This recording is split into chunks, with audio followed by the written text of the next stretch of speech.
desejo que você esteja muito bem, animado. E hoje, por falar em música, vamos aprender sobre um instrumento ícone e muito importante dentro da orquestra, o oboé. E quem irá falar conosco é o instrumentista Isaqueu Moreira. Fique comigo, porque este é o meu, mas é o seu, no universo da música, com Patrícia Valadão.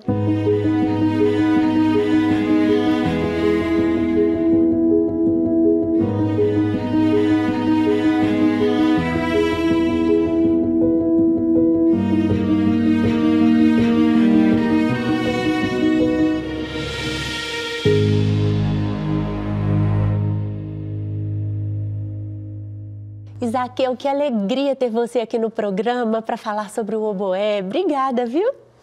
É uma alegria para mim o convite. Eu fico muito feliz pelo convite de estar compartilhando um pouco mais sobre esse instrumento um pouco peculiar, né? Que é o oboé. E tão bonito, né? Aquele som profundo mesmo, dono de tantos solos maravilhosos, verdade, né? Mas, Isaqueu, como que o oboé te encontrou? Então, falando em solos maravilhosos, né? O Ennio Morricone, Nossa, um compositor italiano muito conhecido, maravilhoso! Né? Muitas pessoas provavelmente conhecem o oboé através da música dele, que é Oboé de Gabriel, né? Foi tema de um filme, A Missão. E eu posso dizer que talvez eu tenha conhecido o oboé através dessa música, apesar de que a minha história estudando o instrumento começou um pouco mais tarde, né? Quando eu já estava na faculdade de música, eu tocava flauta transversal. Não acredito. Sim. Isso é muito comum, na verdade, de acontecer com músicos assim, de oboístas, né? De migrarem de outros instrumentos. Então, ali dentro da universidade, eu comecei a fazer licenciatura em música, né? E estudando ali, a gente fez uma aula de fundamento de regência. E eu me lembro que ali eu tinha um colega que era oboísta, acho que eu posso até citar o nome dele, o Cássio. Sim. E o Cássio, ele falou, olha, Isaqueu, você poderia muito bem estudar oboé, você tem cara de oboísta, ele disse assim. Você tem cara de oboísta. E então ali eu conversei com o professor da UFMG, o Carlos Ernest, e ele topou me ensinar do zero o instrumento, né? E foi aí então que começou a minha trajetória com o instrumento. O background da flauta, né, que eu trouxe, as coisas que eu já sabia, assim, que tem uma certa relação, os instrumentos de sopro, né, entre si. Algumas coisas me ajudaram e ali o professor foi me orientando e desde então eu tenho feito essa caminhada aí. Que fantástico! Mas você tem uma história linda familiar, porque vocês são muitos irmãos e os pais de vocês incentivaram vocês na música por causa da igreja, não foi? Exatamente. Na minha casa nós somos 11 irmãos, né? Comigo a gente é 11 irmãos. E a nossa história na música, ela começa através da igreja, né? Então, ali onde a gente morava, onde meus pais ainda moram, onde eu fui criado, né? Desde a minha infância, é um lugar bem no interior de Minas, assim, que a gente chama de roça, né? Uhum. Tem alguns vizinhos ali, um lugarejo, assim.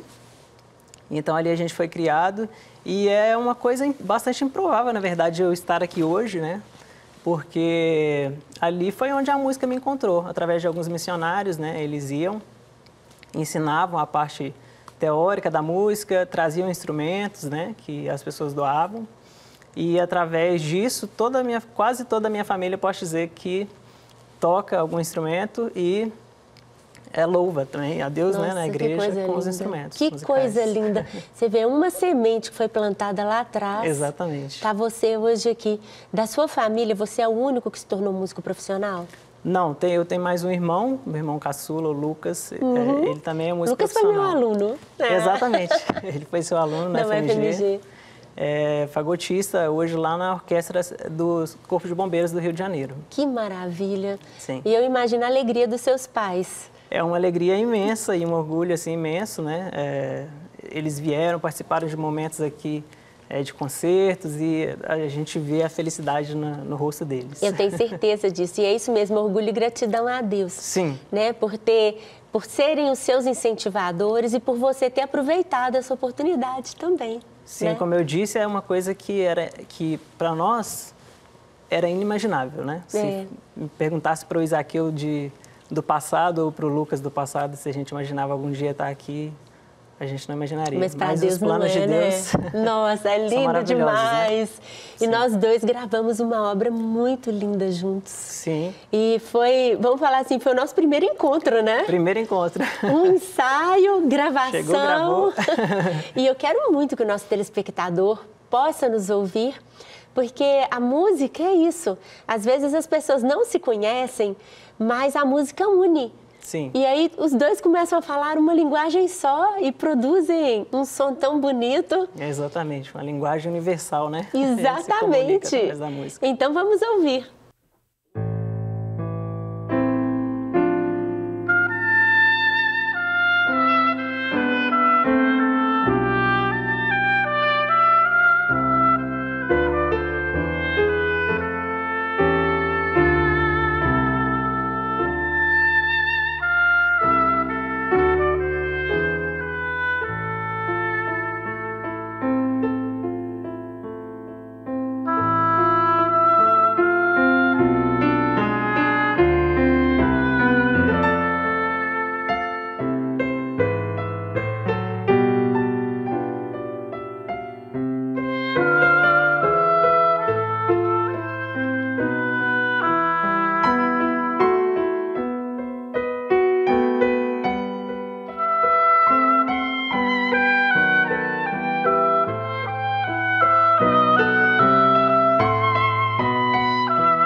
No início do programa, Isaqueu, eu falei que o oboé é um instrumento ícone. Por quê? Todas as vezes que eu vejo uma orquestra sendo afinada, é a partir do oboé. Por quê? Então, o oboé ele ganhou essa função dentro da orquestra ao longo da história, né? E existem alguns motivos, né, para isso. O oboé ele foi um dos primeiros instrumentos de sul para compor orquestra. Então, se você pega, por exemplo, até a clarinete, veio depois, né, na formação da orquestra. E o oboé também ele tem uma característica de timbre O timbre dele é penetrante, né? Muito. Ele está posicionado no centro da orquestra, então todas essas coisas fizeram com que ele ganhasse essa função. Algumas pessoas pensam que é porque é muito afinado, mas não, a gente tem problemas de afinação como todo instrumento, né? Mas a gente ganhou essa função. É uma função, assim, linda. Todo mundo ama escutar uma orquestra sendo afinada. Sim. E eu vi que você trouxe 2 oboés.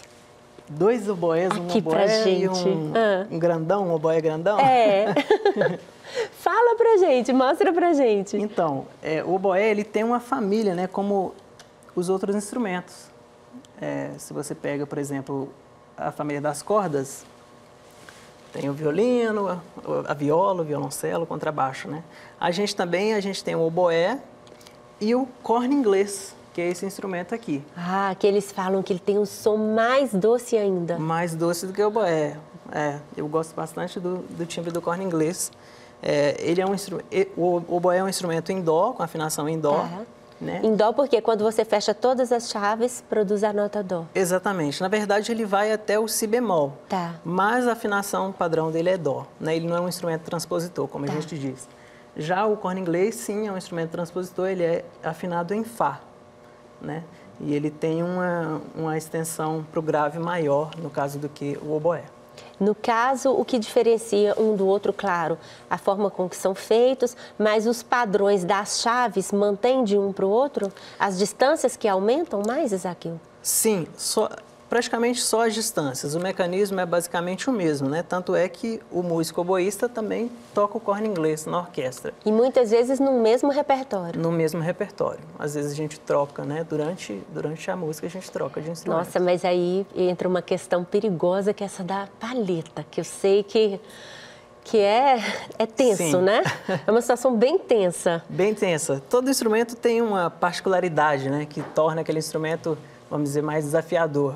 O piano, vocês trabalham a independência de mãos, né? Fazem ritmos diferentes nas mãos. E a gente, eu diria que o desafio maior é lidar com isso tudo. Mas o desafio maior de todos é lidar com essa palhetinha aqui. É mesmo? Sim, porque ela é feita do material orgânico, né? É uma cana, a gente chama, é como se fosse um bambu, que é cultivado no sul da França. Então tem toda uma questão específica de clima e ele varia, né? Com a temperatura, varia com mudança de umidade. Esse tempo, por exemplo, que a umidade está bastante baixa, as palhetas sofrem bastante com essa questão. Então, é uma coisa que torna, vamos dizer, um instrumento mais desafiador. E vocês que acabam, à medida que vão tendo mais experiência, confeccionando a própria palheta. Sim, o próprio músico confecciona a palheta, porque até algumas pessoas perguntam, né? Por que vocês não compram, né? Sim. A gente poderia até comprar, mas essa é uma palheta que se perde muito rápido. Quanto tempo? Rápido quanto tempo? Olha, se eu tocar na mesma palheta todos os dias, o som dela fica ruim em menos de uma semana. Uau! Né? Então a gente compra as canas e amarra, raspa nós mesmos, porque os ajustes finais também, né, são meio que personalizados para a embocadura, né? Então o próprio músico que faz a palheta. E eu sei que vocês precisam de mantê-la sempre úmida. Então, em qualquer concerto, na orquestra, um concerto de câmara, normalmente vocês andam com um copo com água. Sim, esse é o nosso ritual, né? Vamos dizer assim. Então, chegamos na orquestra, montamos o instrumento, a gente fala um pontinho de água assim, né? Então, a gente pinga a palheta lá por uns 3 minutinhos, assim, coloca no oboé e aí tá pronto para tocar. Isso é para ela dilatar, amaciar? O que? É para hidratar, né, a fibra da cana, porque sem hidratar ela vai ter mais dificuldade de vibrar, né? Então, quando hidrata, ela vibra mais facilmente. E ali nessa mesa, Isaquil, tem ali algumas palhetas. Sim. Né? E tem algo especial para você nos falar ali? Olha só. Então, aqui eu posso tentar demonstrar um pouco de como é o processo para a confecção das palhetas, né? Eu não tenho aqui a cana sem amarrar no tubo, né? Então, a gente tem, ó, a cana, que é uma espécie de um bambu. Sim. Né? Então, essa cana a gente vai dobrar ela e vai amarrar nessa pecinha aqui que a gente chama de tubo, né? O tubo. Amarra com uma linha assim, né?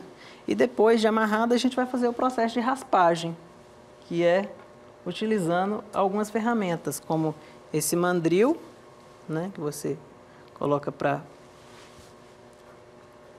essa pecinha que a gente chama de lingueta. Então, essa, quando a gente cortar a ponta aqui, né? Que vai virar uma palheta dupla, como a gente diz, né? A gente vai colocar essa lingueta aqui dentro para fazer o raspado. E o raspado a gente faz utilizando uma faca. Tá. Então, todo oboísta anda armado com uma faca.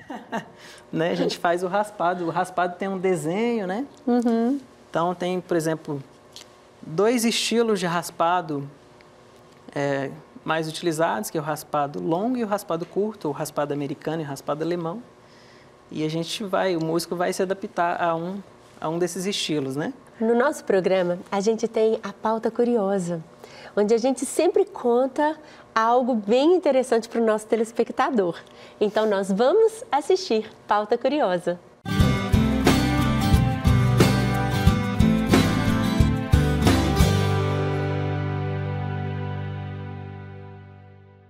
A música, em seus primórdios, era transmitida por meio da oralidade. A partitura musical moderna, como a conhecemos hoje, com pauta de 5 linhas, claves, figuras rítmicas padronizadas, compasso e armadura de clave, começou a tomar forma entre os séculos XI e XVII, mas sua consolidação como sistema de notação moderna se deu no período do Renascimento ao Barroco.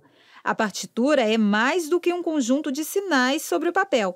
É a representação gráfica da música, uma linguagem de símbolos convencionados para registrar sons e silêncios no tempo.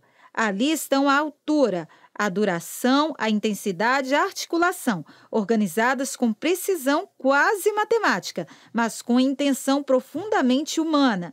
Ela é, ao mesmo tempo, registro visual da obra, guia interpretativo e instrumento pedagógico. É por meio dela que a música atravessa gerações, sendo lida, estudada, revivida. A partitura é, enfim, a ponte silenciosa entre o compositor, o intérprete e o público.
Essa banda maravilhosa, gente! Nossa, é muita emoção. Música boa é sempre muito agradável. Ó, quero agradecer vocês, viu? Obrigada por esse tempo, por essa música linda aqui, olha, no nosso universo da música, hein? Obrigada! Isaqueu, voltando aqui para o oboé, toque algumas notas para o nosso telespectador ouvir esse timbre. É um timbre um pouco anasalado, né? E profundo. E, ao mesmo tempo, muito doce também.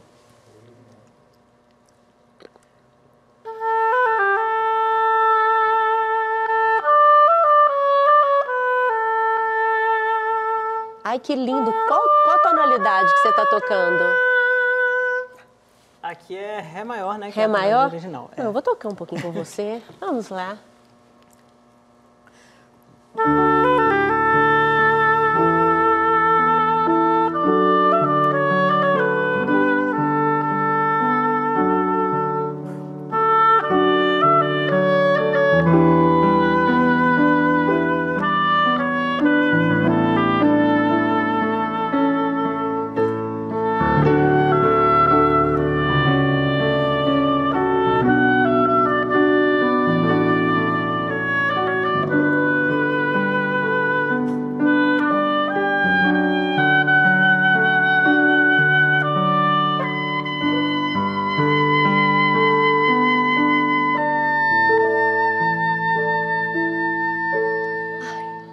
música é maravilhosa, essa música é maravilhosa. Essa que é a música do filme A Missão. Exatamente. Composta pelo Ennio Morricone, né? Um grande compositor. E eu não sei se você sabe, mas ele não ganhou o Oscar de melhor música nesse filme. Por essa trilha, não. Fica aqui a nossa reclamação. Sim, inclusive ele demorou a ganhar um Oscar. E que lindo o legato, né, que o instrumento proporciona. Sim, o oboé ele tem essa característica do legato bem, né? Que coisa linda. E os staccatos? Os staccatos são os problemas, né, para nós. Por quê? Sim, o staccato é uma articulação mais difícil de fazer, né? Então, mas a gente estuda, no caso, tem o staccato simples, o duplo, o triplo, né? Como tem todos os instrumentos de sopro, né?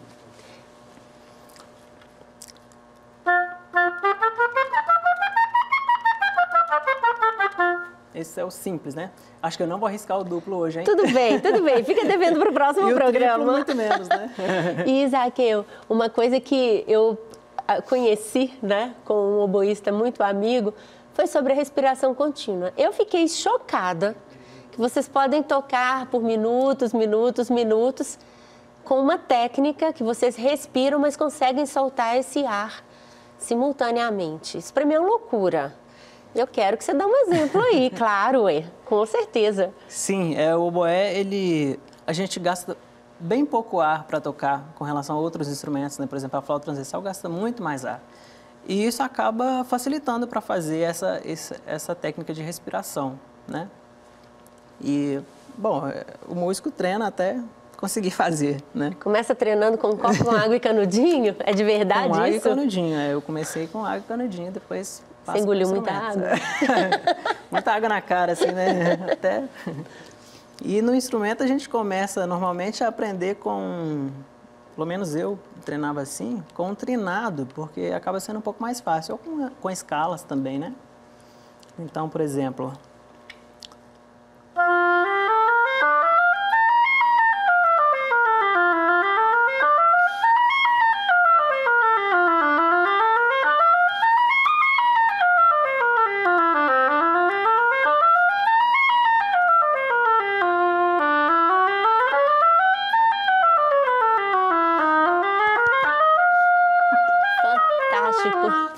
Fantástico. Te cansa? Não, assim, a gente se acostuma com a sensação, né?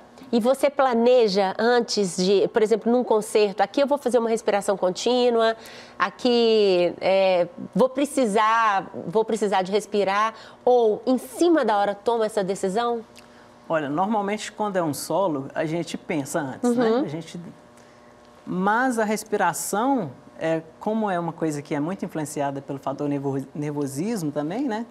É uma coisa que meio que você não controla. E a respiração contínua, ela vem naturalmente depois que você treina, né? Ela vem naturalmente nos momentos que você precisa. Entendi. Nossa, para mim é incrível isso, viu? Bem, e vamos agora chamar o Notas na Cidade. Mais um espaço cultural para você conhecer.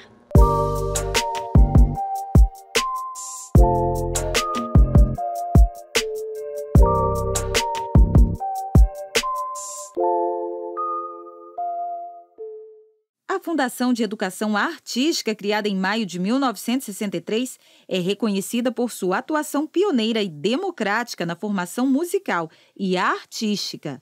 A Fundação promove cursos, concertos e festivais que estimulam a música contemporânea, composição, experimentação e integração entre diferentes linguagens artísticas. A FEA é referência na formação musical acessível.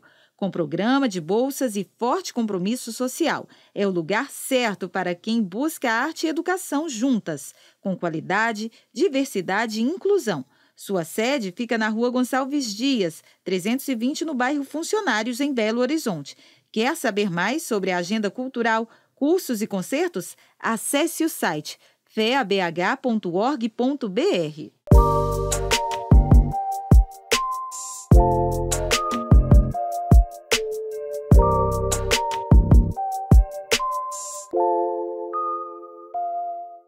Zaqueu, então agora você está com o corno inglês, que é maior, e por isso você usa esse suporte, é padrão.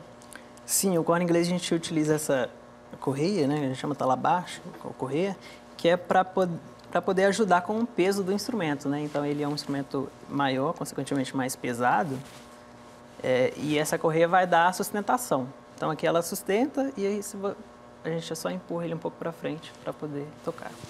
E eu percebi também que a distância da palheta para o instrumento é maior.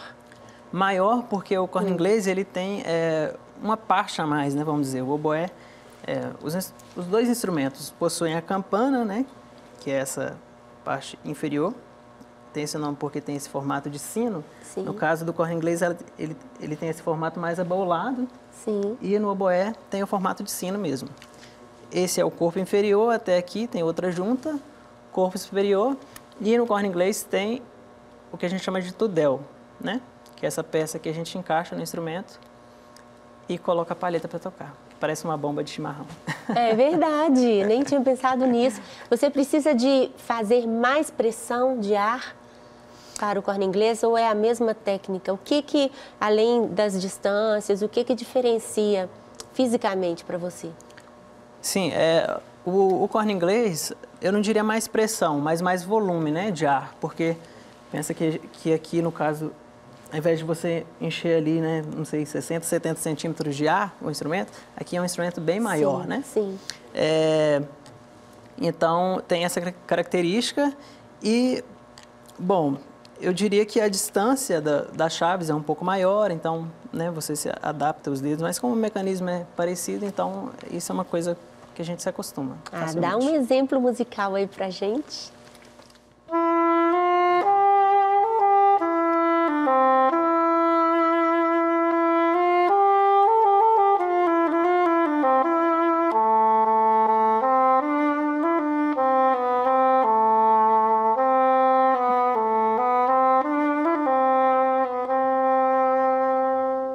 Que maravilha! Nossa, é lindo mesmo assim. Eu sou suspeita porque é um instrumento que, os dois, que eu gosto muito. E eu quero que você deixe uma mensagem para o jovem estudante, aquela pessoa que ainda está no processo, vencendo os desafios ainda para conseguir tirar um som no instrumento. Se a gente estiver falando especificamente do oboé, eu vou dizer para esses alunos, né, para essas pessoas que estão começando agora, para não desistirem, para serem insistentes, né, e persistentes. É um instrumento que tem muitos desafios, né? Mas a gente vence ao longo do tempo, tem que ter aquela paciência, né, de estudar, sentar e estudar uma nota longa, né, sem se preocupar muito em tocar coisas rápidas, né? E o som ele vai vindo, a sonoridade vai melhorando, a afinação, todos esses aspectos vão melhorando ao longo do tempo. E a gente segue, né, com a nossa carreira, que é levar a música, o encanto da música para as pessoas, né? É verdade.